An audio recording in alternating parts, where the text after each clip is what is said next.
না।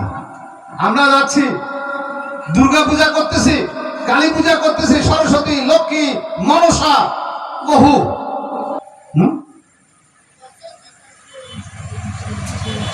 আমরা মারা যাব, আমাদের মারা যাওয়ার কথা কে বলতে পারে? একজনই পারে, তাই না? আমরা আমাদের জন্ম তারিখ জানি, মৃত্যু তারিখ জানি না। কে জানে?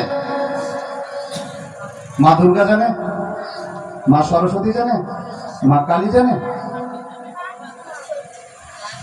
একজন জানে, যাকে আমরা সৃষ্টিকর্তা নামে জানি, যাকে আমরা ঈশ্বর নামে জানি, যাকে আমরা ওম নামে জানি।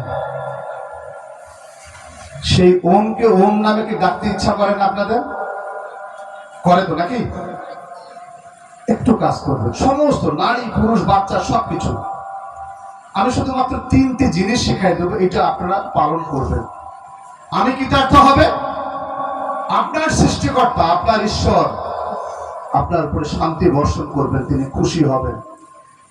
3টি কাজ করবেন শুধু আপনারা। আপনারা যাকেই দেবতা হিসেবে মানেন না কেন, কারণ আমি জানি ঈশ্বর সর্বব্যাপক।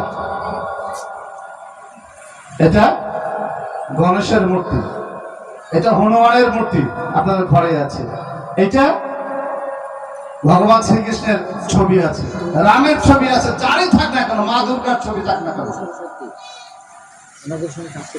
কারণ ওইখানে ঈশ্বর আছেন, আছেন কিনা?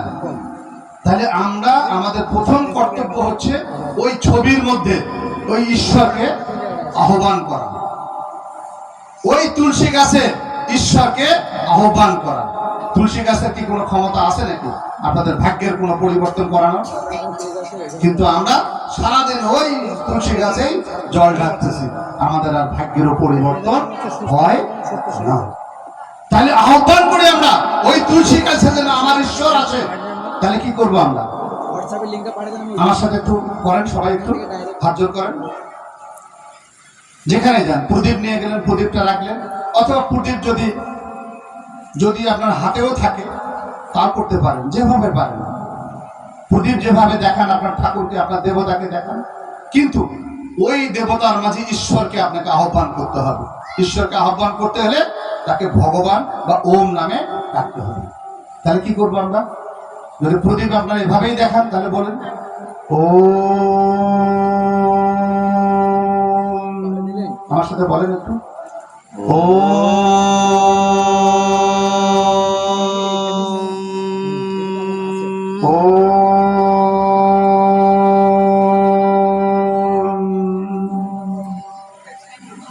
অথবা যদি হাত জোর করে বলেন ও।